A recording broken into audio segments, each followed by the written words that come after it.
പാനൂർ നഗരസഭയിലെ മോന്താൽ തീരദേശ റോഡിൽ മാലിന്യം വലിച്ചെറിയുന്നത് നിത്യസംഭവമായി മാറുന്നു. കേന്ദ്ര സംസ്ഥാന സർക്കാരുകളുടെ സ്വച്ഛ് ഭാരത് അഭിയാൻ, മാലിന്യമുക്ത നവകേരളം എന്നീ പദ്ധതികൾ നടപ്പിലാക്കാൻ തദ്ദേശ സ്വയംഭരണ സ്ഥാപനങ്ങൾക്ക് ഉത്തരവാദിത്തമുണ്ടെന്നിരിക്കെയാണിത്. മാലിന്യം വലിച്ചെറിയുന്നവർക്കെതിരെ നടപടി സ്വീകരിക്കാനുള്ള അധികാരവും തദ്ദേശ സ്വയംഭരണ സ്ഥാപനങ്ങൾക്കുണ്ട്.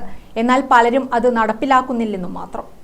നടപടിയെടുക്കൽ നിർദ്ദേശങ്ങളൊന്നും നടപ്പിലാവുന്നില്ല എന്നതാണ് സത്യം. അല്ലെങ്കിൽ ഈ കാഴ്ച ഇവിടെ ഉണ്ടാവില്ല. അതേസമയം മാലിന്യമുക്ത കേരളം എന്ന സംസ്ഥാന സർക്കാരിന്റെ പദ്ധതിയുടെ ഭാഗമായി ബോധവൽക്കരണ ക്ലാസുകൾ പലയിടങ്ങളിലായി നടത്തിവരുന്നുമുണ്ട്. പടന്നക്കര മോന്താൽ തീരദേശ റോഡിൽ മാലിന്യം റോഡിലേക്കും പുഴയിലേക്കും തോടുകളിലേക്കും വലിച്ചെറിയുന്നത് നിത്യസംഭവമായി മാറിയിരിക്കുകയാണ്. പലരും മാലിന്യം തള്ളാൻ ഉചിതമായ സ്ഥലമായി ഈ തീരദേശ സ്ഥലം തിരഞ്ഞെടുക്കുന്നു എന്നുള്ളത് സങ്കടകരമായ കാഴ്ചയാണ്. നഗരസഭ വലിച്ചെറിയുന്നവരിൽ നിന്നും ഈടാക്കി തുടങ്ങിയെങ്കിലും മാലിന്യം തള്ളുന്നതിൽ ഒരു കുറവുമില്ല. പ്രകൃതി സൗന്ദര്യമുള്ള ഈ പ്രദേശത്തെ കൂടുതൽ സൗന്ദര്യവൽക്കരിക്കാൻ പ്രദേശത്തെ സീനിയർ സിറ്റിസണിന്റെ നേതൃത്വത്തിൽ പുഷ്പഫല വൃക്ഷങ്ങൾ റോഡരികിൽ നട്ടുപിടിപ്പിച്ചിട്ടുണ്ടെങ്കിലും അതും നശിപ്പിക്കുന്ന അവസ്ഥയാണ് ഉണ്ടാവുന്നത്.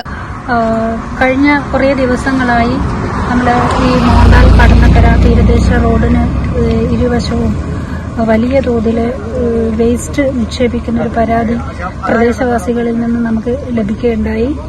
അതുപോലെ തന്നെ കഴിഞ്ഞ ദിവസം വലിയ തോതിൽ ഡേറ്റ് കഴിഞ്ഞ് കാലാവധി കഴിഞ്ഞ കുറേ മരുന്നുകളും ഇതേമാതിരി റോഡ് സൈഡിൽ നിക്ഷേപിക്കുകയുണ്ടായി. അപ്പോൾ ഇതിൽ നിന്ന് നമ്മൾ ഈ വേസ്റ്റ് പരിശോധിച്ചതിൽ നിന്നും നമുക്ക് അതിൽ നിന്ന് കിട്ടിയ ചില അഡ്രസ്സുകൾ വെച്ച് നമ്മളവരെ കോണ്ടാക്ട് ചെയ്യുകയും മൂന്നോളം ഈ വേസ്റ്റ് നിക്ഷേപിച്ച 3 പേർക്ക് നമ്മുടെ നഗരസഭ പാനൂർ നഗരസഭ സഭയിൽ നിന്ന് നമുക്ക് ഫൈൻ അടപ്പിക്കാൻ പറ്റുകയും ചെയ്തിട്ടുണ്ട്. ഇവിടം മാലിന്യം വലിച്ചെറിയുന്നവർക്കെതിരെ നടപടി സ്വീകരിക്കണം എന്നതാണ് പ്രദേശവാസികളുടെ ആവശ്യം. ഗ്രാമിക ന്യൂസ്, തലശ്ശേരി.